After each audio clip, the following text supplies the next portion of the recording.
Cuba no vive en paz.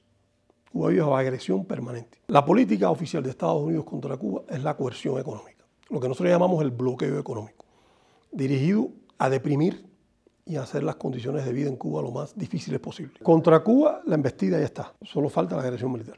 Y en estos momentos sucede que los sectores que se pueden llamar, que nosotros identificamos como anticubanos en Estados Unidos, tienen una influencia en el gobierno actual que no ha tenido nunca, tanto en el Congreso como en el Ejecutivo estadounidense, en el gobierno, bueno, el secretario de Estado. Y eso implica que se sienten con una confianza mayor, tal vez, o con un poder mayor para movilizar el poderío descomunal que tiene Estados Unidos contra Cuba.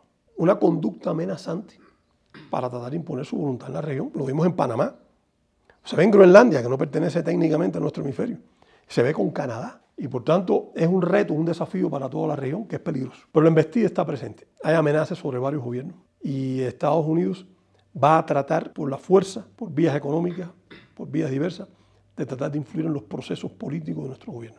Venezuela es un país bajo agresión, es evidente. Y la región tiene esa realidad. La ausencia de conflicto bélico no implica vivir en paz. Conocemos nosotros que el gobierno de Estados Unidos está presionando a gobiernos de la región para impedir o para disminuir la influencia nociva china. Y por eso favorecemos CELAC. CELAC tiene que ir más allá del esfuerzo declarativo y de la formalidad de las reuniones. ¿Cómo lograrlo? Es difícil porque todos decimos eso, pero lograrlo no es sencillo. Sin que exista un estrechamiento de la gran brecha que existe entre los países industrializados y desarrollados y los países en desarrollo, es natural que exista un flujo creciente desde el sur hacia el norte, buscando mejores condiciones de vida.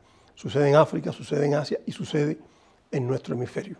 En el caso de este hemisferio, el flujo fundamental es hacia los Estados Unidos. Y la realidad varía de país en país. En el caso de Cuba, hay una realidad muy peculiar, porque Estados Unidos ha venido aplicando contra Cuba una política que tanto empuja a la emigración como atrae a la emigración por vía regular o irregular. Y me explico. La política oficial de Estados Unidos contra Cuba es la coerción económica, lo que nosotros llamamos el bloqueo económico, dirigido a deprimir y a hacer las condiciones de vida en Cuba lo más difíciles posible. Eso provoca naturalmente un impulso migratorio.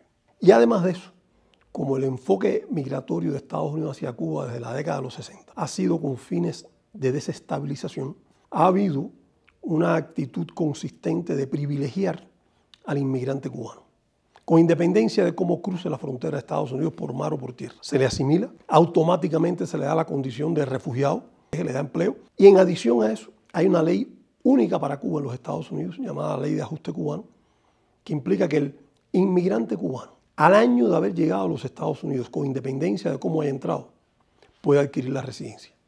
Ningún ciudadano de ningún otro país del mundo tiene ese privilegio. Si Estados Unidos no le pone fin a esa realidad, el flujo irregular va a continuar. En materia comercial ya no golpea a Cuba directamente. Ojalá nos pudieran aplicar mayores aranceles a Cuba, porque habría que flexibilizar el bloqueo.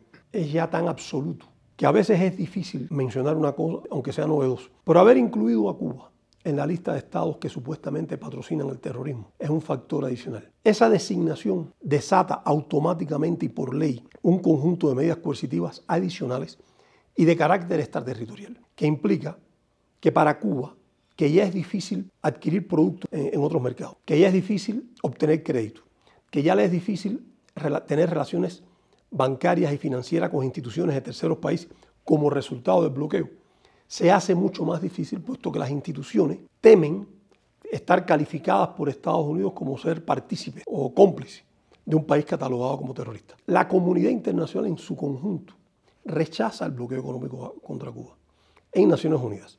Los únicos dos estados que lo defienden son dos estados que sí practican masivamente el terrorismo, que son Estados Unidos e Israel. El ejemplo de los palestinos es el ejemplo más claro.